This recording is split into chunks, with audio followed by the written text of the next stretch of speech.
So for this, I was thinking of the Star Wars franchise. So I'm a die-hard Star Wars fan. Die-hard. One of my subscribers, Stella, is also a big Star Wars head. Big Ahsoka Tano fan. If you don't know who Ahsoka Tano is, get out!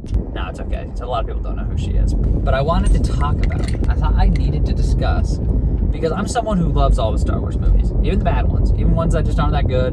I know a lot of people don't like Last Jedi, and a lot of people don't like Rise of Skywalker, and a lot of people don't like the prequels. It's funny, there's a lot of, Star Wars is filled with a lot of movies that are people like, I don't like them.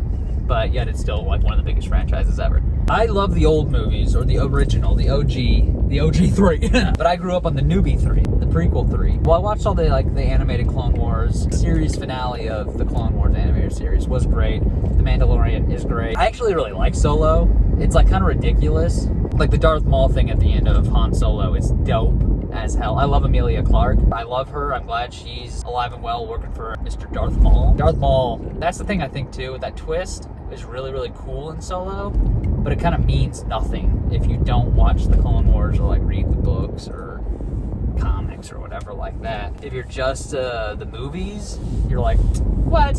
You don't believe it. You're like, this is stupid. You're almost like, this is as stupid as randomly bringing back Palpatine with no build up to him coming back. So I get that, but for anyone who liked the animated series or other content, we knew Darth Maul was around and about and through multiple generations of Star Wars stories. So that was badass to me. Where Palpatine, when I heard that laugh in that first trailer,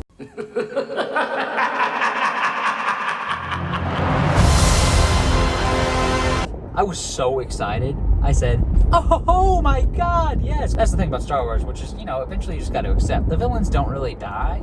They always find ways to just be there again. And Darth Maul, prime example. Or it's you never can count someone out, especially if they just fall into an abyss. Like Mace Windu, he's probably out there.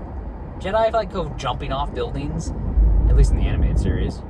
Actually, even in the Star Wars movie, they're just flying around, jumping 50 feet in the air.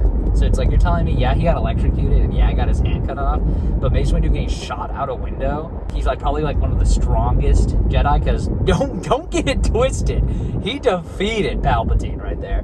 Mace Windu when I wish I knew the line. You are under arrest, my lord. A lot of people are gonna be like, Palpatine knew Anakin was gonna not let him do that, which is fine. That's Palpatine's card. But don't you think Palpatine, I don't know. I guess I could see it as Palpatine needed Anakin to kind of do the final act to push him over the edge, and assisting in the death of a master could easily, a master Jedi could cause that. Mace Windu is so strong. He is so strong. So I feel like he should, I don't know, I feel like he took him. I feel like Mace Windu literally beat Sidious in a fight. I'm going to call it a one-on-one fight because those other three, besides kind of Kit Fisto, which they did not do Kit Fisto justice, got scrubbed. And a lot of the Jedi, that's what I don't like about Revenge of the Sith, and I love Revenge of the Sith's my favorite movie, is they just do some of those, Coyote Mundi goes down an absolute, he goes down pretty boss. He's but Ayla Secura, I always say that last name, but Ayla on Felucia, they do her so dirty, her little, and then she just flails on the ground and they shoot her a million times. That was so stupid. They should have had her at least draw her lightsabers, because she had two! She was so cool. And then Plo Koon, I know he was on a ship, so it's okay, there's not a lot he could do, but Plo Koon, when he gets blown up in his ship, it's oh man, that guy was so cool. I almost wish something like the Clone Wars came out before Episode 3, or was really well established before Episode 3 came out. Marvel does it. I'll give Marvel credit. They show you these kind of connections between characters, so that when something horrible happens, there's a betrayal, or someone dies, or they get separated, or whatever, you feel it, because you're oh man, those two characters are close. And with Ayla Secura particularly, she gets killed by what's his name? Commander Flynn, I don't know, her clone trooper commander.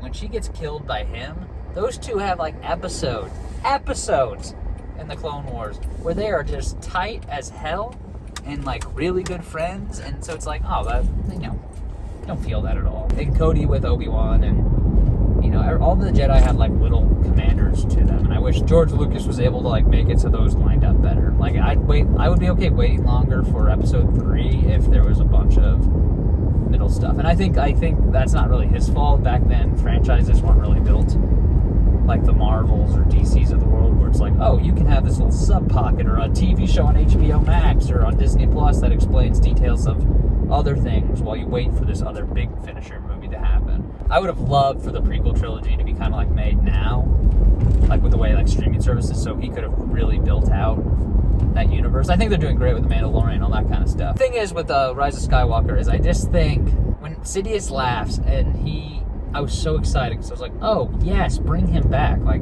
that's it.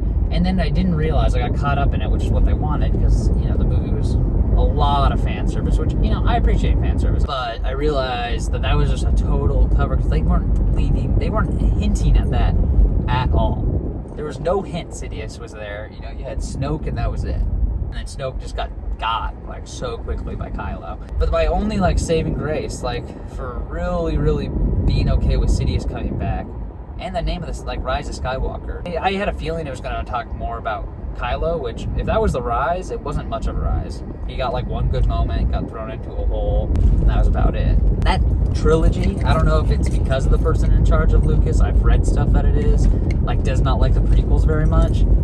They did Anakin such a disservice. And that's not meaning like I don't like Rey. I think Rey was really cool. I don't know. I wish they had made her story a little cooler than being kind of just a nobody. Like no one could figure out what they wanted to do with her, and so they just made her a nobody, but she ended up being a Skywalker because the Skywalkers taught her. The fact that they bury those lightsabers on Tatooine and you get Force Ghosts, I know she had nothing to mean to her, but the fact that you get no reference to Anakin, and that Anakin's lightsaber is Luke's lightsaber? Anakin's lightsaber is Luke's lightsaber? What? What? That makes no sense.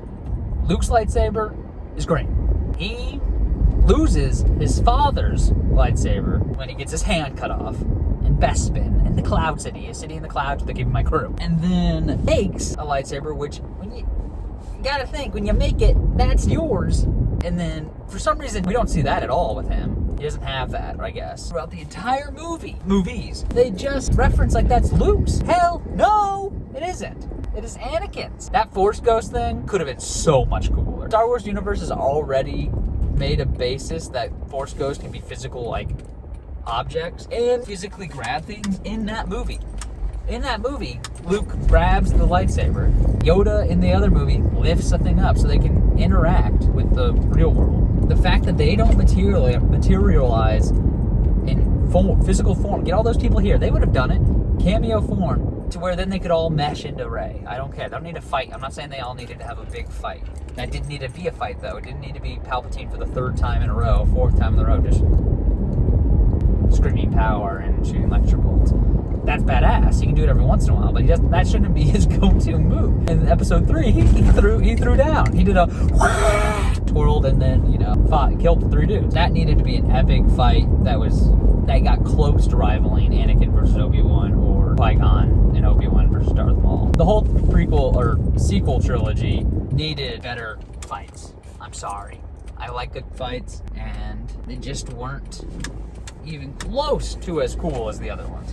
Not even close than the prequel trilogy. Their fights were so badass, like I don't care that they're surrounded in a world of CGI. Their fights were badass. But I don't know. There needed to be a Anakin Skywalker cameo, almost more so than a cameo. He needed to have a line, like a good line. He is the last ghost, or stops, like he blocks the lightning, or does something to sort of disorient Sidious, because Sidious corrupted him. Sidious corrupted Anakin for years, and it took Anakin's son being attacked to snap out of it. So he throws Sidious down a hole, he's too weak to do anything else, he dies. And then, to me, it's like, Anakin was the chosen one, so when Sidious comes back, Anakin needs to play a role in the ending of Sidious. That's his quote-unquote prophecy or mission, or whatever. And I know it's like, oh, the prophecy could mean someone else, it could be another, but that's stupid. Why waste my time with Anakin if you're telling me he's not the chosen one, that just hurts me as a fan. He needed to say something, have a line, a Anakin line, or a comment to Rey, being like, I got you. Block a lightning strike, or block a lightsaber strike, giving Rey an opportunity to get back on her feet, or Kylo an opportunity to get back on his feet.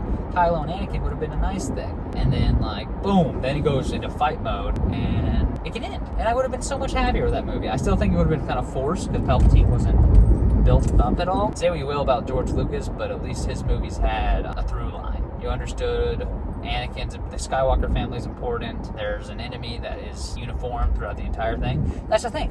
Sidious is the enemy in all 6 of those first movies. So, it would have been okay if you were sort of implying that there was someone above Snoke pulling strings. Maybe in the second movie, Last Jedi, give us a bigger hint that it could be him. To be like, oh, that makes sense. He's been doing this still. I would buy the whole Snoke being a clone thing or whatever, being a puppet. I love Star Wars. I will always love Star Wars. Mandalorian's badass, and it's going to keep being badass. And cool to see Boba Fett and Ahsoka. Those characters are so cool, and I'm excited that they're going to start to get some time to shine on live action and these shows that give them more space to breathe. And I'm super excited for the Kenobi series. The Kenobi series is going to be epic. Ewan McGregor rocks as Obi-Wan Kenobi. Man, I hope that's going to be really good. If that series doesn't pay respect to Anakin Skywalker, I don't know what I'll do. Obi-Wan, that's like Obi-Wan's best friend. But there you have it. That's my discussion on Star Wars. I intended to have a little bit more structure, but it is what it is. I kind of lost track when I started talking about it. But again, this was a random idea I just had. That's it. Dun dun da da da da dun da da da da da ba da ba ba ba ba.